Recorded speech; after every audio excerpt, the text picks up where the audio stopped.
Hi friends, this is Deep Basu and welcome to my channel Think Deep. I'm back and I'm going to review the film Atrangi. And guess what? I'm currently in Kolkata, which is my hometown, my native place, and I'm so happy. So before getting on to the review, I just want to tell you guys that I was going through few reviews and the Twitter, Instagram. I could see a lot of negative reviews. Many of the critics have criticized the film, the performances, the story. Some of the YouTube vlogs I watched about Atrangi, the movie has been badly battered. I was in two minds whether to watch it or not, whether to invest time. But frankly speaking, I love Dhanush as an actor. And I really consider Mr. Anand L. Rai as a very good director. And even Mr. Himanshu Sharma is a really good writer. So I was thinking how bad it could be. Means, why don't we give it a try? So I told my brother, let's give it a try. It's on Hotstar. We don't have to go and spend money. So let's give it a try. So after watching Atrangi, I would like to tell you it's not a bad film. The story of Atrangi, if you have watched the trailer very carefully, the story is quite self-explanatory. So the movie begins introducing us to Dhanush. He's a Tamilian. His name is Vishnu, and he's basically about to complete the final year medical, and he's studying in a medical college in Delhi. And in the next 3-4 days, he's going to get married to his girlfriend, who happens to be the daughter of the college dean. So it's quite a risky situation for him to getting married to the dean's daughter, and he's looking forward. So for a change, he goes to Bihar with his best friend Madhu. He's also a doctor. He's a psychiatrist.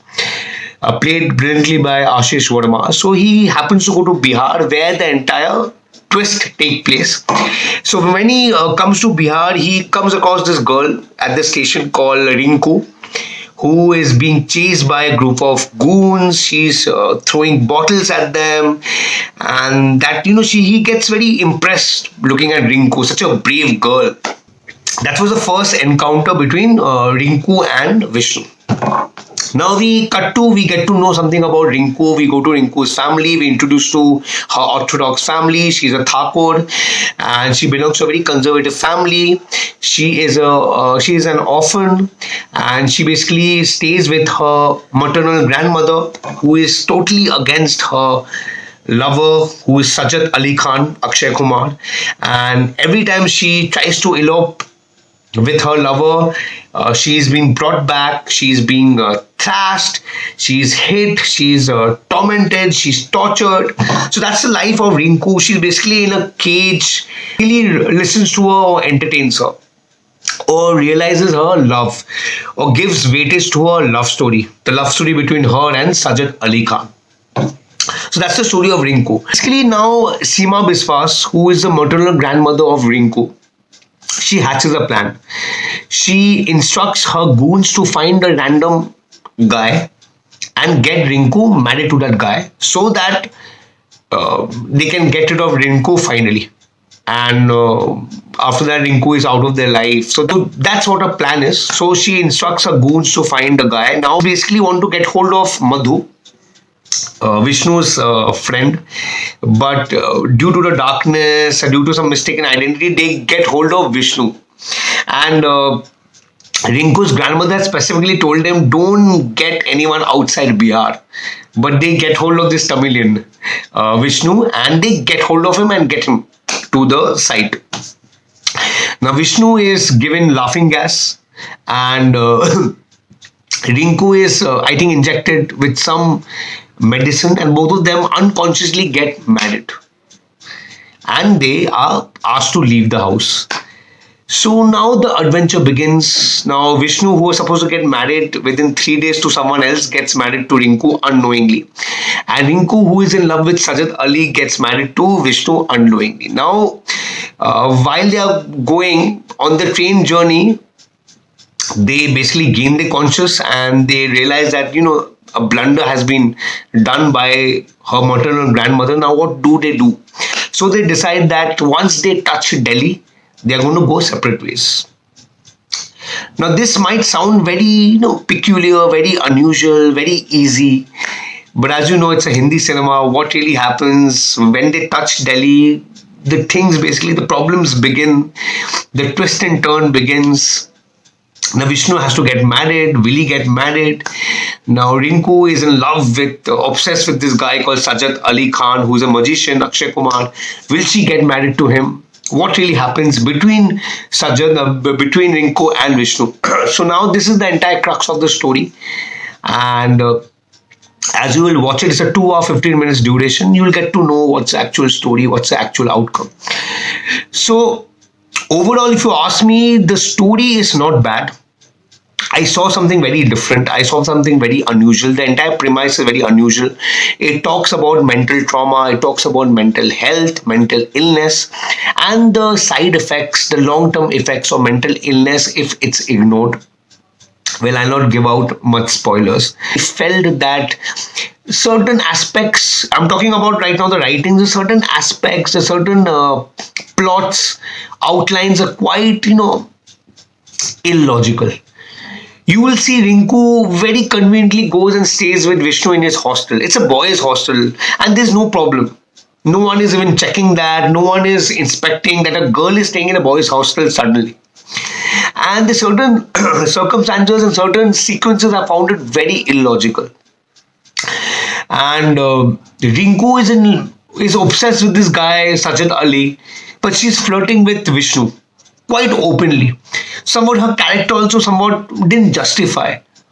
So overall, the premise is quite unusual. I really would thank Anand sir and Himanshu sir for writing something or thinking about something.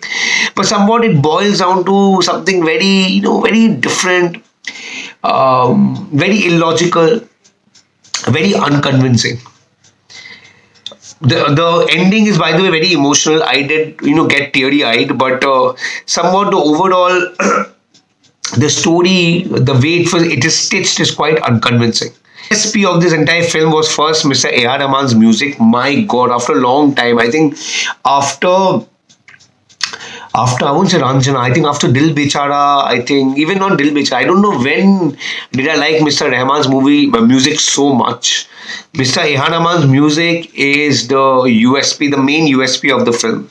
Every score, every music, lyrics, the score, everything is so well stitched, so well composed. Every track. The second USP of the film was Pankaj. Mr. Pankaj, the DOP sir, cinematographer's Pankaj Kumar, I guess. His every frame is so wonderful. By the way, he's a DOP of various successful films. Next movie is Brahmastra. I loved the cinematography of the film was very well shot and executed. And the third USP of the film was, I think, Dhanush. Dhanush is such a great actor. What a presence. Even such an underwritten character, he has performed it so well. Which I told you at the beginning that, I wanted to watch the movie just to watch Dhanush. I love him as an actor. He's so good. So if you are a Dhanush fan, you need to watch this movie. He has done a superb job. And lastly, overall, writing part, as I told you, the movie I think could have been more logical, more relatable, and certain sequences. But the movie begins on a very good note, and the movie's ending is quite emotional. So overall, Atrangi Re is quite an Atrangi film, and definitely it justifies to the title Atrangi. It is entertaining, it is delightful, few sequences. Sara Ali Khan in terms of performance was okay. Somewhat I felt that few sequences she was good, few sequences I think she fell short. I think Kirti Sanon could have done a better job, but Sara Ali Khan I think was okay. Akshay Kumar somewhat, he did not quite suit. Though I know they wanted someone larger than life, so I think Akshay Kumar did, in terms of casting, he did suit, but somewhat Akshay Kumar was somewhat a misfit. But anyway, Akshay Kumar is okay. I think he slept through the entire character. Overall, the color toning, the packaging, as I said, cinematography, the shots, everything was quite good. The way the Jimmy, the track out shots, the blocking was superb. And the choreography also was quite good by Mr. Ganguly, Vijay Ganguly. Chaka Chak, that song, the choreography is amazing, yeah, amazing. And I think Sara is quite a good dancer, yeah. I've seen so many cover choreographies of Chaka Chak. I think Sara is the best. No one is as graceful as her. Watch it if you're a fan of Dhanush or you're a fan of A.R. Rahman music. Do watch it for the visuals. Otherwise, it's a average to above average film. So next, I will review 83, which I'll watch tomorrow, Christmas, and Minal Mulari. So guys, enjoy. Happy Christmas Eve to all of you. Do subscribe to my channel or follow me on Instagram. Goodbye.